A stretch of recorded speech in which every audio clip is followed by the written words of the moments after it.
Hello and welcome to Business Daily from the BBC World Service, the business podcast which brings you the trends, the money and the people who make the world and its money go round. Podcasts from the BBC World Service are supported by advertising. Everyone likes shopping online, but searching for coupon codes is kinda a bummer. So make saving online a breeze with Capital One Shopping. Capital One Shopping is a free tool that instantly searches for available coupon codes and automatically applies them at checkout. Just download Capital One Shopping to your computer and let it do the work for you. So easy, and you don't even need a Capital One card to use it. Capital One Shopping. It's kinda genius. What's in your wallet? Savings and available coupons vary. I'm Lise Doucette from the BBC World Service. I've been reporting from Afghanistan for more than 30 years. The Americans are now out, the Taliban in. How did we get here? What happens next? Our podcast, A Wish for Afghanistan, may be able to help. Search for A Wish for Afghanistan wherever you get your podcasts.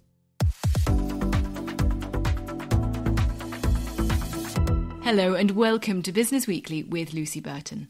On the show today, we'll hear how the scientists behind the BioNTech-Pfizer vaccine hope their revolutionary method of using messenger RNA to fight COVID could be used to protect against other diseases.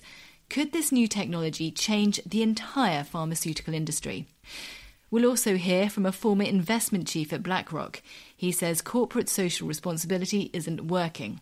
First, though, I want to play you a clip of two teenage girls. Lucy and Anya live in the UK, and they've been telling us how the social media site Instagram affects them. It's not a great feeling because if we're seeing these amazing girls on these yachts in their bikinis and we're thinking, oh, why don't I look like that? Why am I not on a yacht?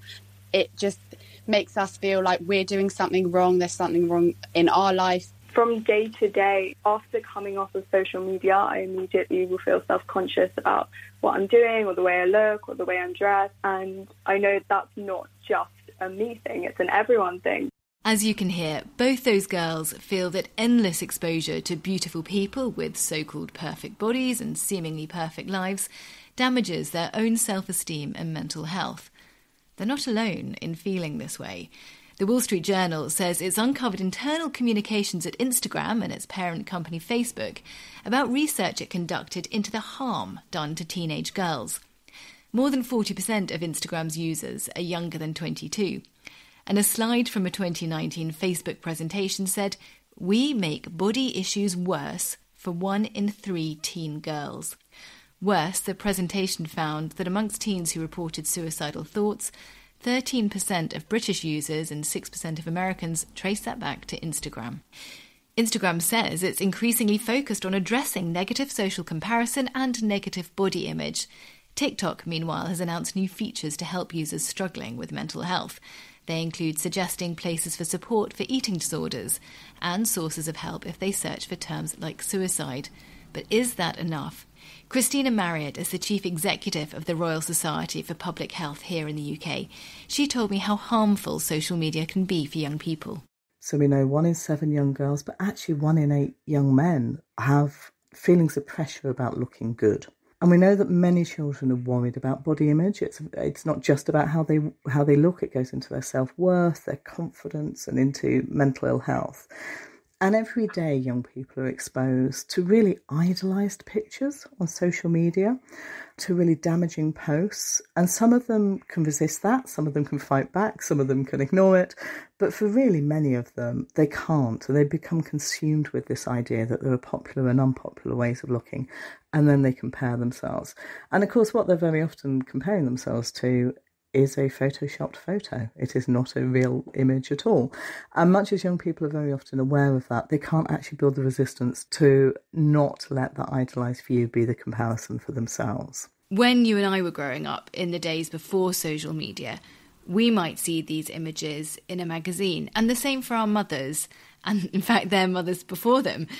For caregivers today, this saturation of social media is completely new, and perhaps we don't have the tools to help.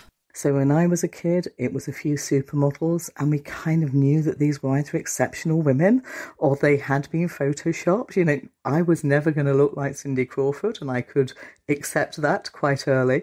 I think what young people now face is a very edited highlights of their friends' lives. So they're not seeing supermodels who aren't actually real people. They're seeing real people, but they're seeing real people photoshopped, or they're seeing real people having the best day of their life because that's what people put on Instagram. They don't put on their normal day. They don't put on the day when you feel a bit rubbish and you look a bit rubbish. What you put on is your best life. And therefore, young people are being surrounded by images, not just of perfect bodies, but also of perfect lives. And in comparisons, their lives feel quite different, not as good as. You can see a very easy link back to mental well-being and mental ill health. What more can the social media companies do? Because they'll say it's not down to them what people choose to publish on the website if people choose to present this highly idealised picture of themselves and their lives. But they can do lots of things that they don't currently do. So they can tag photoshopped images. They can make that a condition. It's interesting they've started doing the report. I would hope that they don't follow other industries that do the research and then hide it. We have a long history of that in public health. Some of us might want to think back to what the tobacco industry did around lung cancer. Industries do research and then protect themselves. So we would welcome the fact that they're researching it. We would want to work with social media companies, the government, families and young people to find ways forward. But they really could be doing more. So the report we did back in 2017, we asked young people what would help. And actually the vast majority said we would support a pop-up that tells us when we've been on a platform for a long amount of time. The majority of young people supported that. Actually, over 2/3 even supported being automatically logged out if they've been on a platform for too long. Young people know this isn't healthy. They know that it's good, it can be great, it can build communities, it can link you into other people, it can help you develop your own identity, it can expand your social horizons. But they also know being on it for hour after hour after hour doesn't make them feel good. So they support those automatic logouts and those pop-ups telling people they've been on too long. That's really easy for a platform to do. I mean, that is just really easy for them to do. The young people want it. I think all of us who are concerned about young people and children and their mental health would support it. They could do it tomorrow if they wanted to. So I think they need to start using all of their creativity and all of their innovation to really engage in this. Christina Marriott. Visit the website of nearly every big corporation, and generally their information on corporate social responsibility is front and centre. Telling the world how green and good you are, especially if you're a big carbon-emitting company, is seen as vitally important. But are any of their policies actually making a difference? The BBC's Ed Butler has been asking if corporate social responsibility is a good enough tool to achieve a net zero economy. We are witnessing a real tectonic shift in the dialogues that we are having with our clients. More and more clients are asking how can they design a more sustainable portfolio.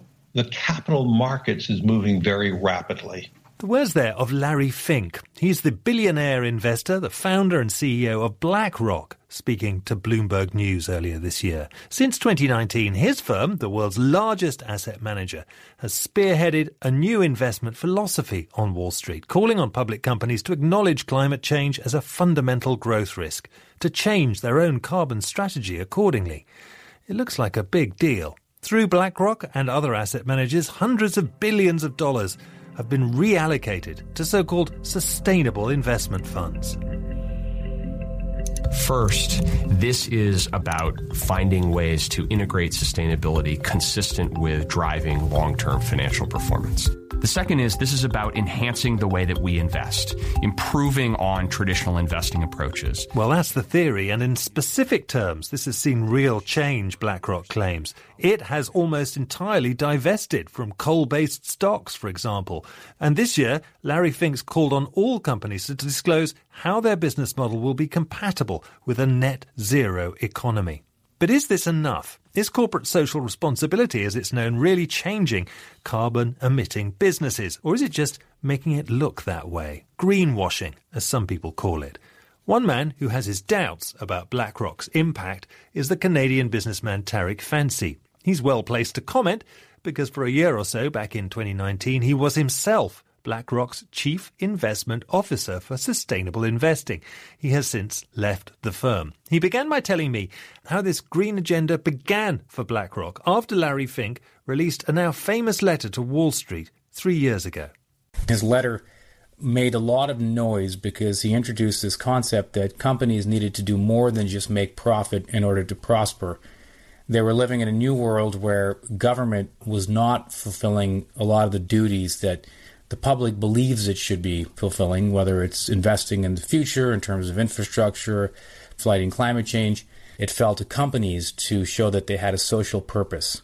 That is a big idea. I mean, in Wall Street terms, that's reinventing capitalism. You're absolutely right. And it was widely discussed and debated for exactly that reason, that it seemed like a departure from a consensus that really began in 1970 when a Nobel Prize-winning economist called Milton Friedman said that the primary goal of companies is to produce profit for their shareholders. And so nearly 50 years after that, Larry started to lead a charge from business leaders saying that they needed to stop focusing only on shareholders and really think more broadly about stakeholders and their social purpose and role in society. So BlackRock is leading the charge. Does that mean a major shift in investment strategy? Does that mean a huge shift in capital on Wall Street? What's the effect? The hope was that it would be all of those things, right? BlackRock now manages $9.5 trillion. The idea was that if you can do this really well, then in some form it produces better outcomes for society. Was it invested like that? I mean, you're the guy, right, who's in charge of making a lot of these decisions where that money is being directed. Well, the unfortunate reality is it was not. And I think there's sometimes a misconception or this idea that, people on Wall Street, they have the ability to just do the right thing, but they don't do it because they're greedy. The truth is, to a large extent, they don't have the control to do what we think that they do. Because most of the capital that people invest, even at a firm like BlackRock, it's not BlackRock's money, it's not Larry's money, it's not, my money. It's money of clients that are investing it for their future retirements. And usually they're large institutions, pension funds, endowments, and so on. And the people who invest that capital have legal obligations to focus on return measured in dollar value, not social values. And so they can look at environmental and social considerations, but they certainly can't lose any money by investing in something that's good for the world because they're legally prohibited from doing that. And moreover, they're also financially incentivized to focus on returns. And so you have a system where all of the actors in the system are focused very narrowly on achieving the highest yield and profitability on their investments. They're very good at that, but they don't have a lot of leeway. In reality, what I saw, and I think is rampant across the economy, is that it's often very profitable to be irresponsible. And as a result, what I saw firsthand was that the system was changing little to nothing at all. And for the most part, what we were doing was marketing messages and narratives that I started to fear not only were not actually changing anything in any helpful way, but were actually starting to become a giant societal placebo that was delaying us from taking the kinds of actions that we do need to take as a society and that experts are telling us that the time is running out to put in place. Well, those are big statements, but I mean, the Guardian newspaper at the time was calling this arguably the biggest, most ambitious effort ever to turn Wall Street green. Larry Fink, as you say, was in charge of assets worth $9.5 trillion. How much of that $9.5 trillion would you say was going towards anything that you would describe as sustainable or supportive of behavior change there in the marketplace? I think for the most part, the $9.5 trillion was getting invested exactly as it was before. Nothing changed at all, really? I think very little change in the sense that some stub of investments are now put into new vehicles that claim they can take your capital and align it better with your social goals. You're almost always paying more in fees for green or ESG, right, environmental and social governance sort of funds. In reality, the financial mechanics of how they work means that there's really absolutely no way to prove, and there's no demonstrable impact against any social imperative. It effectively amounts to sort of moving money around in the markets. Well, there are those who dispute this perspective. Many major US firms, they suggest, have been inspired by BlackRock's lead. Microsoft has announced a plan to be carbon negative by 2030. Salesforce has pledged to conserve or restore 100 million trees. Delta Airlines has announced a $1 billion effort to be carbon neutral over 10 years. And as Larry Fink himself acknowledged to Bloomberg earlier this year, government also needs to step up to shift the needle on global warming. If you ask me what percent of their portfolios are being managed through the lens of sustainability, we're still very early. But we're at the very early beginnings of this.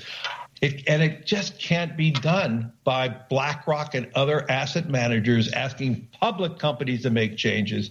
It has to be done across all society, or we're lying to ourselves. We will not get this done.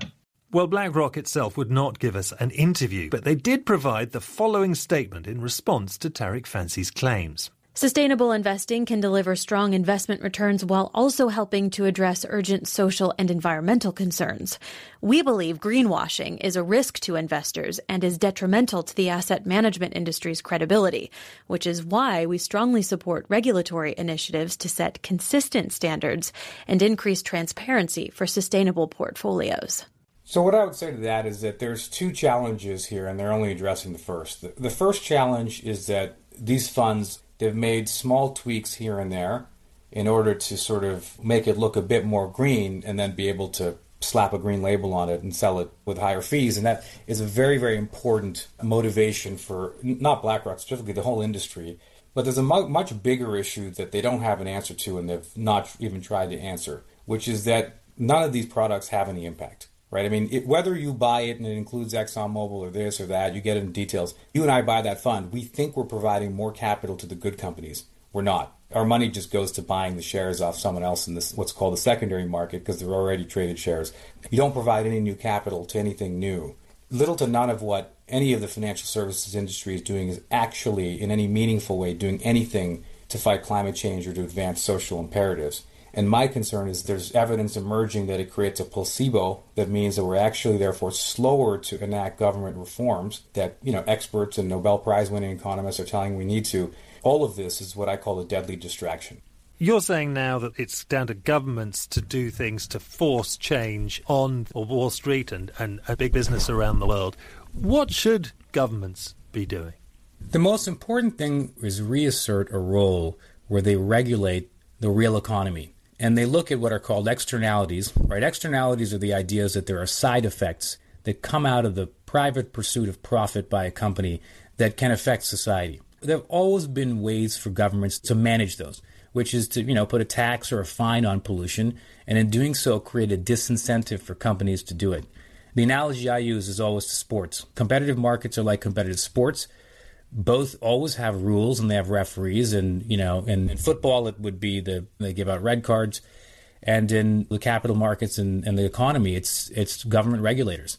And right now we have a situation where players are playing dirty on the field. You could pollute the environment and release lots of greenhouse gas emissions, and you continue doing it because it's more profitable, because you're not paying the cost of the pollution.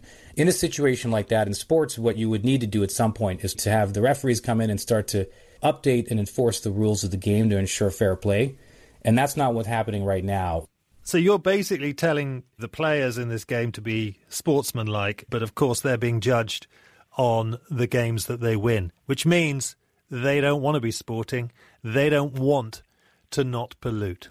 The challenge is they're on the field to win games, and right now they can win games by doing things that we don't want happening. And so the answer of business so far has been this idea of stakeholder capitalism, which is effectively, don't worry, good sportsmanship is the answer.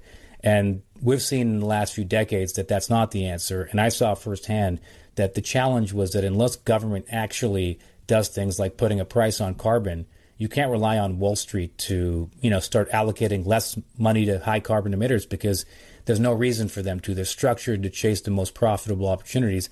And we live in a world today still where emitting fossil fuels is more profitable than we need for it to be as a society to make the kind of transition at the speed we need to make it. So you want governments to tax carbon at the point that it is burned. Essentially, you need all governments around the world to have a blanket carbon tax. I think there has to be a price on carbon. The details of, how they apply across countries can vary, but I think the most important thing that needs to proceed is an acceptance that the free market can't solve market failures. And that's where Wall Street is right now. They're peddling this idea that you can rely on us to do the right thing because we have this new way of thinking about things. And I think right now what needs to happen is governments need to get together, just as they've been working together on aligning tax rates across developed countries in the last year. They need to do the same on climate change. And it does need to be a cross-country effort. And I do believe unless the Americans step up and take a meaningful role and leading on climate change, I think it's very difficult to get the kind of block of developed countries to, come to the table and agree to something that could, would then be large enough to pressure other countries in the world to also join. You left BlackRock after just a few months. How do you look back on your former employer now? I cast no aspersions on anyone I worked with. I really think that it's less around the individuals and more around the system. And the system itself, as it's structured today, harms the long-term public interest. You cannot rely on BlackRock itself or any financial services institution to self-regulate or do the right thing on their own because they're not structured to do that. They're moving us in a direction that looks a bit like the financial crisis, where they're locked into short-term profits that is creating a larger and larger risk of the whole edifice collapsing. We still have this ridiculous neoliberal thesis that free markets solve all problems. And we're sleepwalking this decade into an approach that has Wall Street selling us a bunch of, new terms and tools and stories and narratives, all of which I helped build. I mean, I drank the Kool-Aid once myself, and I realize now that they're a placebo that's slowing critical action, and it all comes at the cost of the youngest and the poorest in the world. Do you feel guilty? Do you feel responsible for having played the role you did within the investment world? I don't feel guilty for having played that role because I went in with a view that this could help. But I would also tell all of the people who work in the financial services industry that these issues are far too important for us not to have a serious debate about them. They don't have to agree with what I'm saying, but they do have to meet on the battlefield of ideas because we don't have time to waste on things that don't work. It's 2021 and, this decade is make or break. The words there of the former Chief Investment Officer for Sustainable Investing at BlackRock, Tariq Fancy, who now devotes his time to running his own social enterprise, Rumi, an online education platform. This is all, of course, very topical in the run-up to November's all-important UN Climate Summit. Ahead of that, I've been speaking to Nick Mollo. He's director of the Aldersgate Group, a UK-based alliance of firms looking to address the climate challenge. And he says greenwashing and getting better definitions and data on firms' real environmental credentials is going to be a key element at the summit. In policy terms, the US is far behind what we've seen happening across the EU, for instance. And there's a lot more focus in the UK and the EU, but also increasingly China, to put more emphasis on how financial markets are behaving and how big financial institutions are behaving. And what is encouraging is we are seeing a greater attention being paid to requiring those big investment funds to align their investment portfolios with net zero emissions. And that's absolutely critical if we want to make sure we get there on time. But we also need much more clarity and much clearer definitions around what is green and what isn't green, so we can really see through greenwashing and also provide a reliable guide to investors. Do you think the United States government is backing that push towards a definition of greenwashing? I think the Biden administration sees that as quite an important component. I mean, they've set very stringent carbon cap ambitions just for the next 10 years, but clearly they are going to need Congress and Senate support to pass some of those measures through. And so there's bound to be some quite intensified policy debates in the US in those areas. But I think it's worth pointing out that there's been a big shift in public opinion in the United States. So you're now seeing 2/3 of American adults wanting to see the US government doing a lot more on climate change. And that includes majority support both in Democrat ranks, but also in Republican ranks, which is a big change. So hopefully that will translate into a more constructive political discussion between the federal government, Congress and the Senate. Nick Mollo, Executive Director of the Aldersgate Group, was speaking to Ed Butler. Coming up after the break, we go stargazing in Kenya as the country tries to shake up its tourism sector. Back with you soon.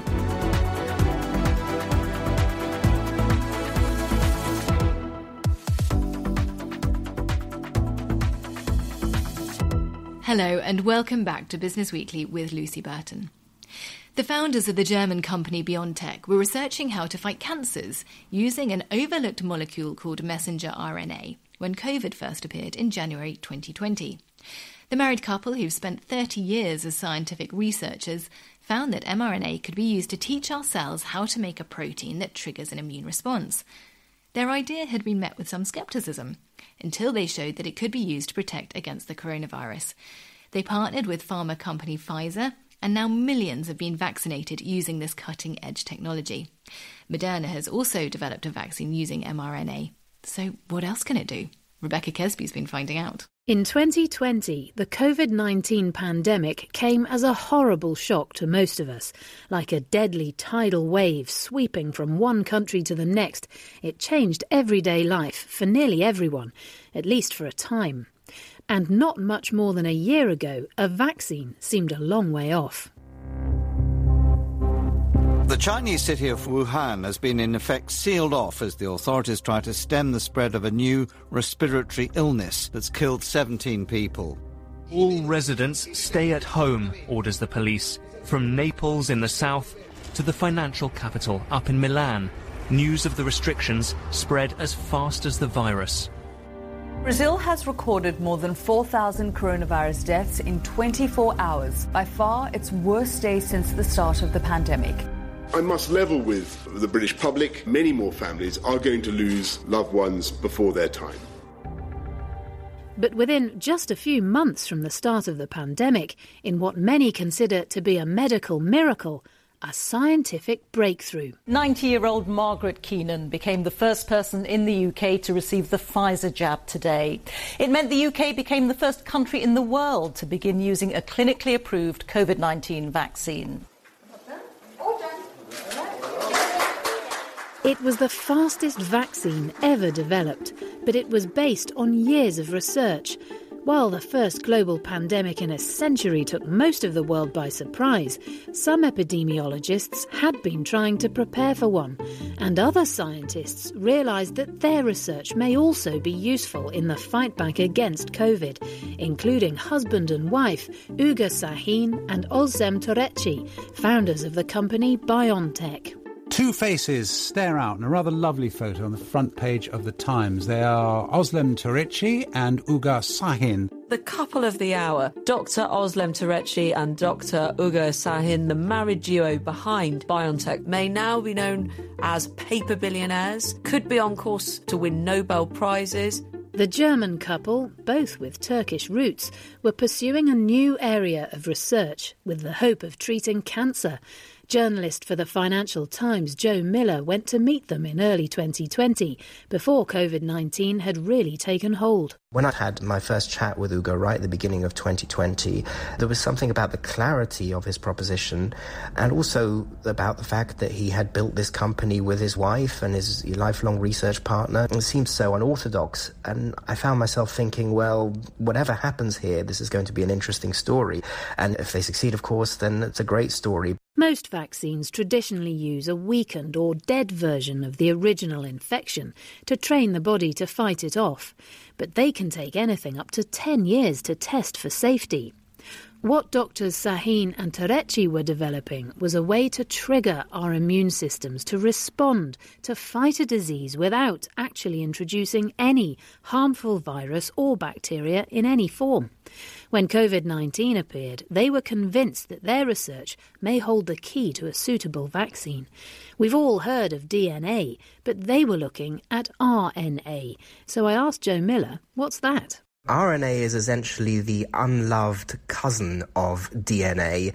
It takes information from DNA to the parts of the cell that manufacture proteins. Proteins are the essential building blocks of life that make up everything within our body, our organs, etc. All RNA really does is act as a courier with instructions from DNA and takes it from the nucleus of the cell to these production lines. OK, and mRNA, or messenger RNA, what's that? The difference between messenger RNA and other forms of RNA is that it's even simpler in its function. All it does is carry this message, and then essentially it gets attacked by enzymes and more or less disappears from the body.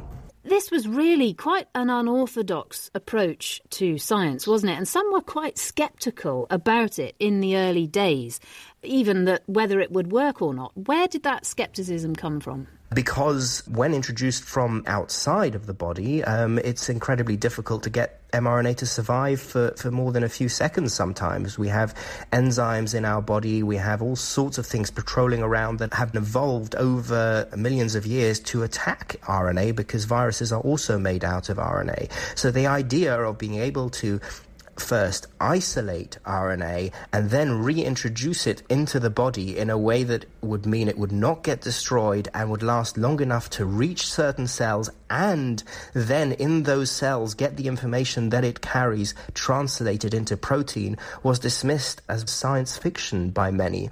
And it was only really a couple of years before COVID-19 emerged in China where scientists had managed to stabilize it and to prove that you can inject mRNA into the bloodstream and you can get it to survive for long enough. Journalist Joe Miller. He's written a book on the extraordinary year of science behind the vaccine, called The Vaccine, Inside the Race to Conquer the COVID-19 Pandemic. So what does this discovery and brand new approach to creating vaccines mean for the future of medicine as a whole? Could we see the technology being used to treat or prevent other diseases that have so far eluded us, like cancer or even HIV? Oksana Pershik of University College London's School of Pharmacy. This is going to be just the beginning of a suite of solutions for various diseases and conditions that we haven't been able to grasp yet. And with regard to the development of any new drugs or treatments, vaccines, there's nearly always this partnership, isn't there, between the scientists, the academics, and the funding, the hard cash that it takes to get it off the ground. Big pharma companies need to know they're going to profit. How has that played out with regard to the coronavirus? Medicines do need market incentives to be developed. But in this instance, what we saw the government do is remove all risk from development. They said, we will pay for these vaccines whether they work or not. Even as we're speaking, there are new vaccines that are being explored and developed. Some big pharmaceutical companies look set to make massive profits from COVID vaccine programmes. The share price of Moderna, for example, has risen more than 300% in the past year. But other companies, such as AstraZeneca, which have received lots of government funding, say they won't seek a profit until after the pandemic. The development and production of vaccines is typically one of the more expensive areas of pharmaceutical research. So how do the big companies balance the ethical pressures to produce cheap vaccines with the pressures from their investors to make money from this crisis? Dr. Richard Torbett is CEO of the Association of the British Pharmaceutical Industry. I think there is no doubt that when you look at the global costs of COVID-19 to the world economy and to the many lives that have already sadly been lost and the many lives that very now fortunately being saved, I do still think the economic case is extremely strong, that the costs of vaccines have been really a drop in the ocean compared to the global costs of the disease itself. But we have to have a private sector that is able to continue to invest in these promising vaccines of the future. The industry at large spends around about $200 billion in research and development every year. That's across vaccines and medicines. And clearly, to keep that private sector machine going, there needs to be a return. That return needs to be reasonable. There needs to be proper negotiations between governments and payers and companies, of course. But at the end of the day, it's a really good job that we had the private sector that was really able to down tools and really throw all its effort into producing vaccines at scale to help deal with the current crisis. Dr. Richard Torbett, the Chief Executive of the Association of the British Pharmaceutical Industry, ending that report by Rebecca Kesby. For years, international tourism in Africa has conjured up images of Land Rovers, linen suits and safaris. The tourism industry was reliant on wealthy foreigners desperate to catch sight of one of the big five animals or wanting to gaze into the majestic Victoria Falls. But as international travel stopped, the industry had to have a rethink. Safari tours aren't going away, but as Vivienne Nunes has been finding out, there are plans afoot to grow domestic tourism and to just think outside the box a bit. My name is Susan Mirabana. We are in Konabaridi, not too far from Nairobi. And we came over here to run away from the cloud and light pollution from Nairobi, to try and catch the meteor shower later in a few hours. We also came to look through our telescope. It's a 12-inch computerized telescope. We looked at Saturn. Some of the guests thought we had stuck a sticker on the telescope, and this was Saturn because you could see the rings and it's all 3D. Well, this is my first time stargazing formally, and I have to say the clouds parted a few minutes ago and I was nearest to the telescope, and so I was lucky enough to put my eye up to it and I got to see Saturn, and I was shocked that it was so distinctly Saturn. I could see the rings as if it was in my high school textbook or in a cartoon. I'm still in shock, I think. So I can see why it drew you in into a career, really, of astronomy. Tell me about your path to what you're doing today. How did you get here? A few years ago, my husband and I met, and we decided to set up the traveling telescope in Kenya. And the idea is to take the telescope around and give people a chance to look through the telescope. We try to match that with tourism. So promoting Kenya as an astro-tourism site and trying to get people who visit Kenya to enjoy the night sky and learn about it and look through a telescope in the evenings after having their game drives. Is that something that's well established in Africa? I've heard of it, I think, in Chile, but is it something people do in other parts of the world? I think it's not yet well established, but it's growing up, this interest. We've had conversations with the Cabinet Secretary of Tourism and people in the industry who really value this other added product that would attract people into the country and come to Kenya, obviously, yes, for the wildlife and the beautiful beaches, but also for the beautiful dark skies.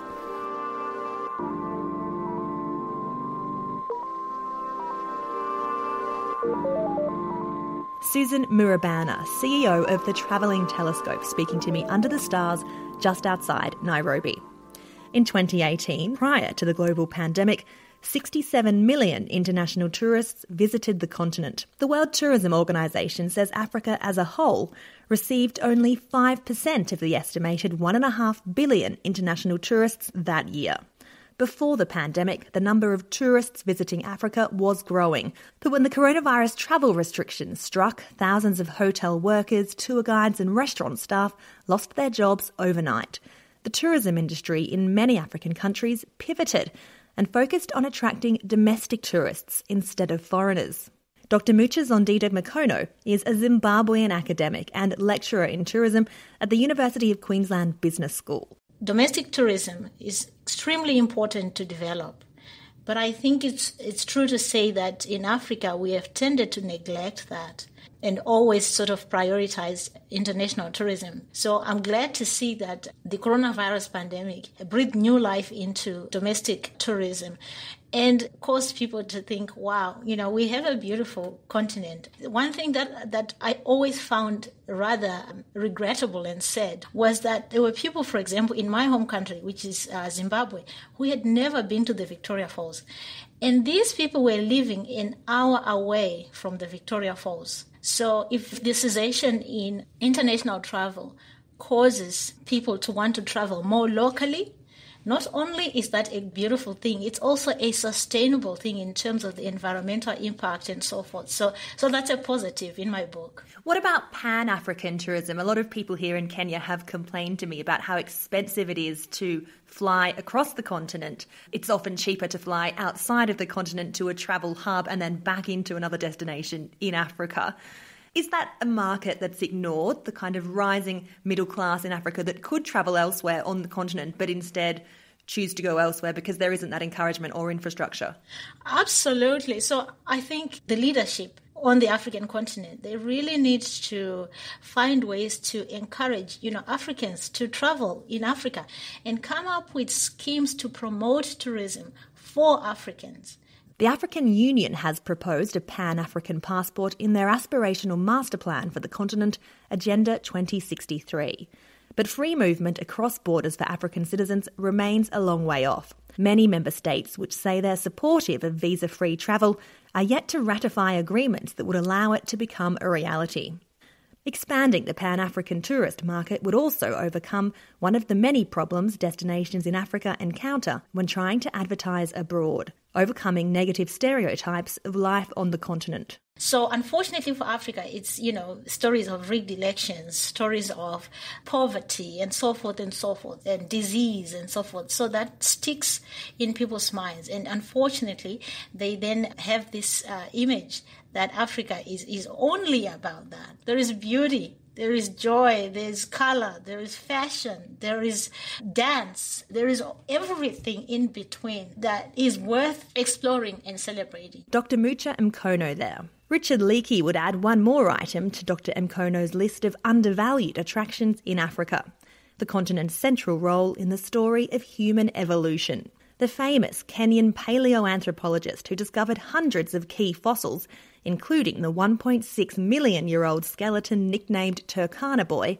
is planning to build a new museum that celebrates humanity's common ancestry. We don't even teach evolution in Kenya at the moment, and that to me is criminal neglect.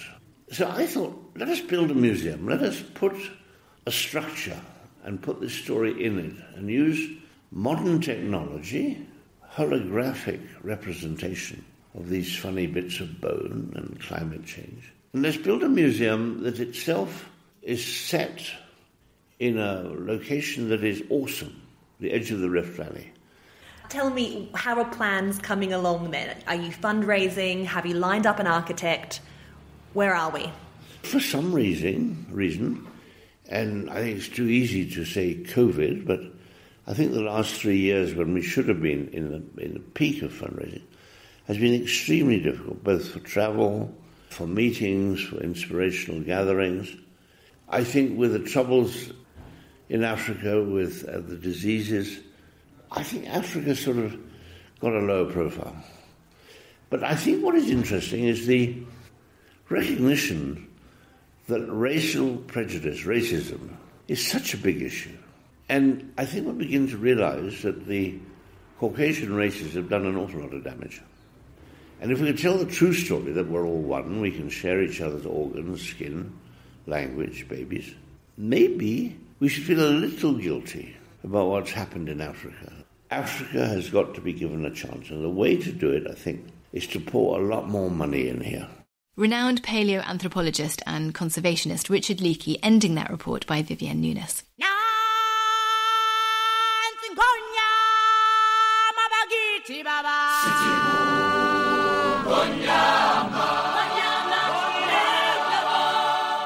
Finally, the longest shutdown in Broadway history is over, much to the delight of theatregoers in New York. The three big money-spinning powerhouse shows opened again this week: Wicked, The Lion King and Hamilton. Just you wait. Alexander Hamilton, we are waiting in the wings for you, waiting in the wings. The shutdown meant many performers and theatre workers have been out of work for the last 18 months, and so reopening night was met with much excitement. Here's the musical supremo and Hamilton star Lin-Manuel Miranda welcoming the audience back. Hello!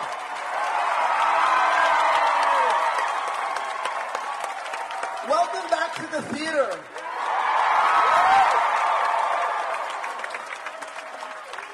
Kate Shindle is the president of the Actors Equality Association in New York. She says it's vital that the show does now go on.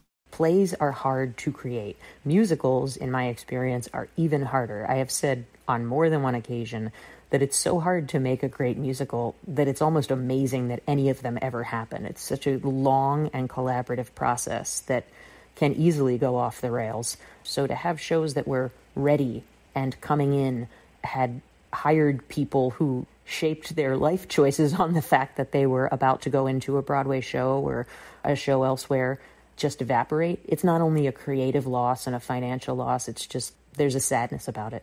The ways in which shows are put on Broadway or off Broadway or into different models varies. So there are limited run new plays, musicals that have been around for most of my life, but they're all important and they are all providing work for a lot of people. For every actor that an audience member sees on stage, there are probably 10 or 12 other people who worked on that show that the audience never sees. So it really is an enormous job creator, the live theater.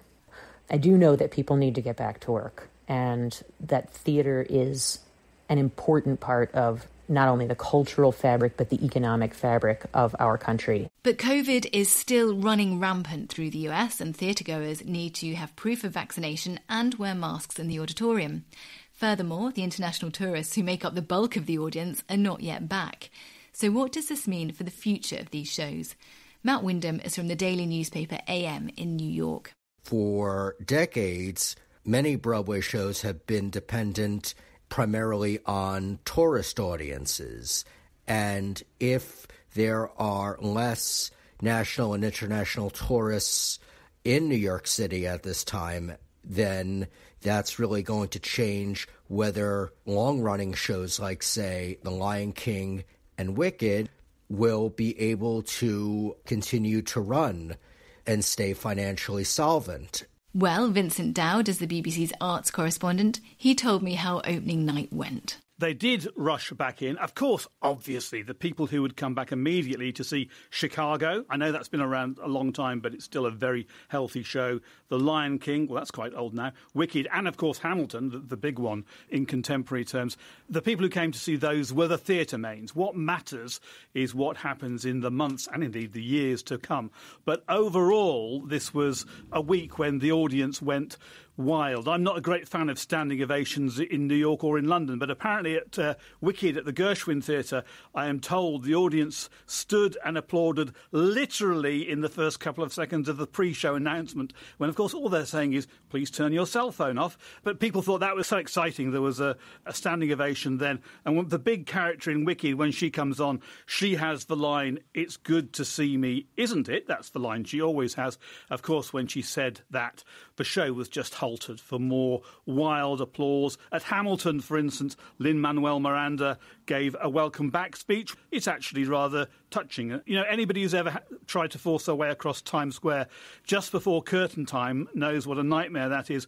Well, to the delight of bars and restaurants and limo companies and whatever, that's beginning to be like it was. It's not really there yet. By the end of this month, there will be 15 shows about which have opened or reopened. By the end of the year, I'm told it will be 31. Even that is not the full panoply of Broadway, but it will be getting somewhere like it. Just goes to show, doesn't it, how much people have missed culture and the arts and that human interaction and singing along to songs that they love. No, I think you're absolutely right. And of course, it's not just theatres, it's also cinemas, it's also the big museums and art galleries. But there is something about theatre, and if, like me, you really love theatre, and if you've been to Broadway a few times, there is actually something very special about a Broadway audience. Sometimes over the years I sat there as a Brit and thought, what is going on? This audience is about to explode. Did I miss something there? An excited Broadway audience is like no other audience in the world that I've ever encountered. And of course, the fact they're coming back after this year and a half of cultural starvation and just not being with people. People like me as an arts journalist, I was doing lots of stuff about, people are kind of doing stuff online and on Zoom and whatever. That was great. But sitting in an audience of 1,000, 1,100, 1,300, that can be the most extraordinary experience. And in terms of the shows that have reopened, you mentioned the big four, the Chicago, Lion King, Wicked and Hamilton. What else have we got in the pipeline? Because, of course, these are shows with a huge amount of money behind them. They're well-known. People would like to come back and see their favourites. What has the effect of lockdown been on those smaller productions, the ones that perhaps didn't already have a lot of financial backing? Well, it's interesting. I don't think it was totally coincidental. I think there was a PR strategy here that things opening up on the Tuesday just gone included a play. OK, it does have some music in it called Lackawanna Blues. So that's not a big musical. So Broadway does not want to portray it as being only made up of musicals. Of course, in New York, by and large, you would have to go to the off-Broadway theatres, which are the theatres which seat between 100 and 499 people. That's the technical definition of an off-Broadway theatre. And they also are opening up. And they have a dedicated audience too. I think it's going to be very interesting now. All right, so we're in September, October, November, December. OK, if there's a big market in December, I think it will be very interesting to see where we are with Broadway and off-Broadway in January and February, which classically, for obvious reasons, because it's nasty weather, are quieter months in the theatre in New York to see whether they still have that maybe 90 or 95% of capacity selling, which is what you have to have, certainly on Broadway. Broadway is a very expensive business, and without at least 90% of people in those seats, they'll find that shows start to close. But I don't want to sound a note of pessimism here. I mean, for the moment, the lights are coming up, and Broadway certainly is trying to sound confident, and it's celebrating the fact that Broadway is back. And I think it will be a fantastic first couple of months. Let's see what happens in the beginning of 2022. Vincent Dowd. That's all we have time for on this show. Thanks to Matthew Davis for producing and Martin Webber for editing. I'm going to leave you with a musical number because all that Broadway talk has got us tapping our toes and waving our jazz hands. Goodbye.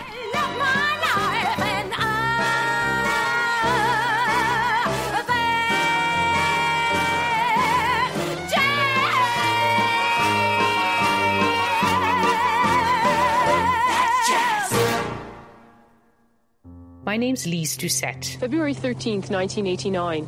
From my window, I can see the whole war in Kabul unfolding. Well, my voice has changed a little bit over the years, but I'm still reporting on Afghanistan.